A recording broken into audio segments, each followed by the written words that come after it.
Hey guys, thanks very much for joining me today.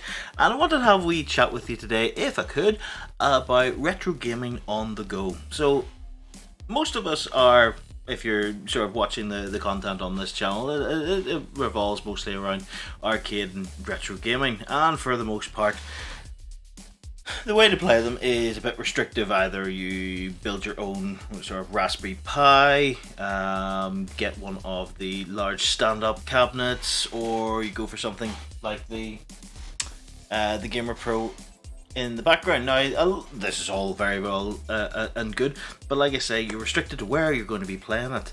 Wouldn't it be nice to be able to take the retro gaming on the go? Now, there are a number of handheld solutions that I kind of looked into. Certainly, if you had something like the Steam Deck, there's loads of different games that you can grab on Steam and play on that.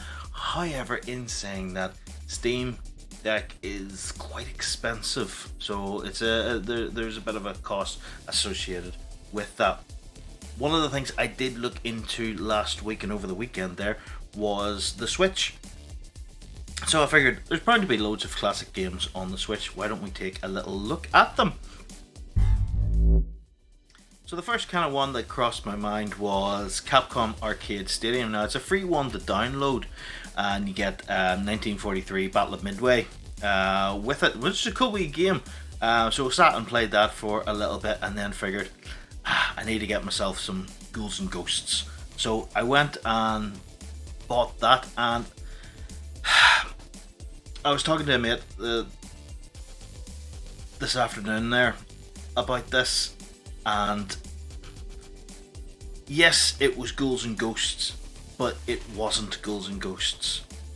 There were so many checkpoints that they had added to the game, and this was meant to be like an arcade emulation. This is the whole point of the arcade stadium. So if you run down, you can see 32 great titles, and they're all based like it's meant to be like a virtual arcade that you're going into. It's really, really cool. It's well thought out, and I really did like enjoy Battle of Midway. But when it came to Ghouls and Ghosts, like I said, there was like I know for a fact that in the original arcade ROM there is one checkpoint on the first level, and that is when you jump over the bridge over the water, and you start getting hit by the wind demons. That's the only checkpoint in the game. I know that because I've been stuck there enough times when fighting the boss. When I was playing on Arcade Stadium, there was multiple ones. I got a checkpoint just before the vines. I got one halfway up the vines. I got one right before jumping down to the boss, and I actually killed the boss first time, which I've never done before. I actually got to level 3 or stage 3 within half an hour. I mean, I can see why they've done it. They want a bit more mass appeal, bring people in. But I wanted the arcade. I wanted the game that I played as a kid. That challenging game that I've played on multiple different things. The Gamer Pro has a brilliant version of it, and I just wasn't getting it with this. And as far as I could see, there was no way of turning it off. So that kind of put me off. Now, I don't know what the other games are like. Battle of Midway was really cool. I'm starting to get into a bit of the side-scrolling shooters, and I really like that. The other games, I can't really say whether or not they've nerfed the difficulty in that. I wouldn't imagine they would have done too much with the likes of the fighting games like Street Fighter and everything like that. So it's definitely something that could scratch your itch if you were looking to go that way. I must say I did actually look at Ghosts and Goblins Resurrection, but I don't like the art style that they've gone with the game. I prefer the classic. That's just me. So Capcom Arcade was a great little try, but I don't think for me it'll work going forward as sort of a handheld retro solution. Another one that I had looked at a while ago was Evercade. Now they have two versions. They had the handheld, and then they've got the VS or the Versus. I'm not entirely sure what it is. The VS, or it's more of a console, so I didn't really want to do that because, you know, it's restrictive again. I have to be, you know, on a TV. I have to be somewhere at home to play this. I want something on the go, which is why I looked towards the handheld. But then discovered through a video that P-Dubs had put out over the weekend, there's a new version, the EXP, and it looks gorgeous.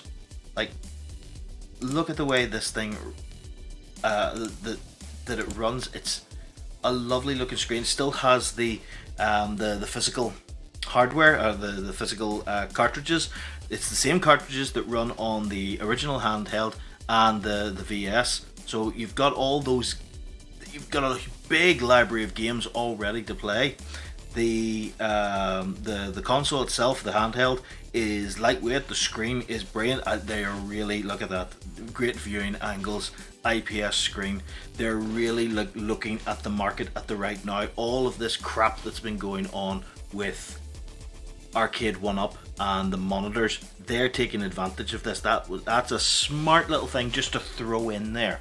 Didn't have to put it in. It would have done them no good at any other time to say that it has great viewing angles. But right now, yes, that's a brilliant selling point.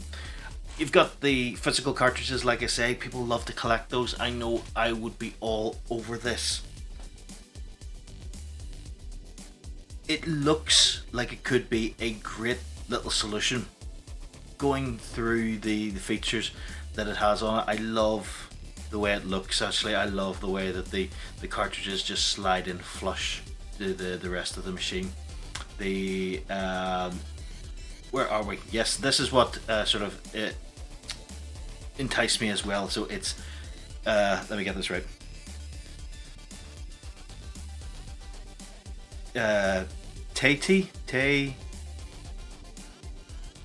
It's not Tate mode. It's Tate mode. It means vertical. So you can twist the exactly what it's showing here. You can twist the console 90 degrees, and the screen rotates to play vertical games, sort of like your Centipedes, your Midway, Battle of Midway 1943 would be a perfect one for this as well. I think it's Tate. Oh my goodness. I looked up the pronunciation earlier and I've totally lost it. But yes, it means vertical. So yes, a lovely looking clean display. I really like this. I think this is going to be a really cool little idea. So you've got HDMI out, 4 to 5 hours of gameplay, Wi-Fi enabled. So I'm thinking online co-op or online competitive play. I like the idea of that. They've also announced a few more game cartridges coming out, sort of the IREM and what was the other one? Does it show me? What was it? Hang on, I've got to find it for you. IREM and Toplin, that was the other one. Thank you. So actually, if you look down here, these are all the cartridges, games collections that they have out at the moment. So the purple ones, in case you didn't know, purple ones are arcade ones, and these ones are more of the older 8-bit and 16-bit console versions. So there are a load. There are already. Yeah, look at that, the Oliver Twins collection. I have to have that one. There are some original ones in there as well that sort of fall under console. So there's an indie games collection and things like that. These are ones that I'd love to pick up. So at the moment, if we go on to retailers, Funstock seem to be. I think they're affiliated with Evercade in the same way that Numbskull is affiliated with Just Geek. So if we go on to theirs, they have the exclusive Black Limited Edition. So there's only going to be 5,000 made. I think that. Yep. Yeah. There we are. So 5,000 of the black ones. going to be made. These are all the little bits and pieces that you're going to get with it. So your certificate of authenticity, a couple of little art cards, a hard carry case. You'll get the Irem and Toplin cartridges, nice little key ring, your charging cable, a poster, and bonus material or bonus content yet to be announced. So they're going to announce that in September coming up. It's not going to be released until they're saying winter 2022, so I'd aim towards like sort of Christmas time, which would be absolutely great. Now you are looking at 180 quid for the black edition, so I think they're going to sell the white one on its own for 130, so you are talking like maybe 40 quid extra, but you are getting 2 sets of the games. Now they usually go for about 15 to 17 quid a pop. You're getting the case, you know, a few little extras, so it does sort of, you're not paying above what you would if you got the white edition with all of this added into it. So I think it's not a bad deal. I think it's pretty good. I really do like what they're doing here, and I'm very, very interested in it. I think I may take the plunge on this. There's just a lot of games out for this that really appeal to me, and the ability to take the retro gaming on the go on a handheld like that. I think the Switch would have been really good, but I think I don't want to say dumbing down on the games, but they're making it too easy. And the fact that you have infinite credits, infinite quarters, infinite turns, infinite lives that you can plug into these machines, that's made it easier enough. I didn't have that when I was a kid in the arcade. I had, you know, the change that was in my pocket. If I couldn't complete the game with that amount, that was me done. Now I can sit there and I can plug in credit after credit until I get to the point of frustration where I quit. Not back then where I wanted to go on but hadn't the funds to do it. So these games should have the same challenge that they did in the arcade. There's no need to make them easier.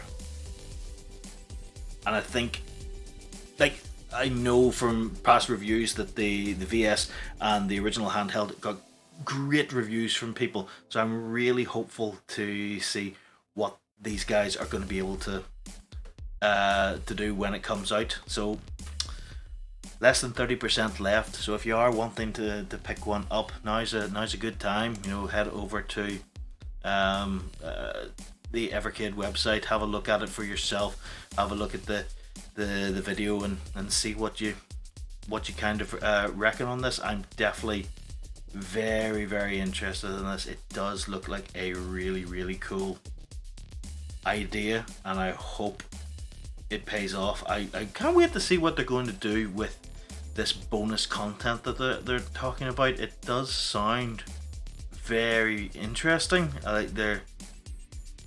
I don't know what it's going to be. Is it going to be new games? I definitely think one of the things they're going to announce, because they don't mention it in here, it's just built-in Wi-Fi for easy updates. I do think they're going to announce multiplayer.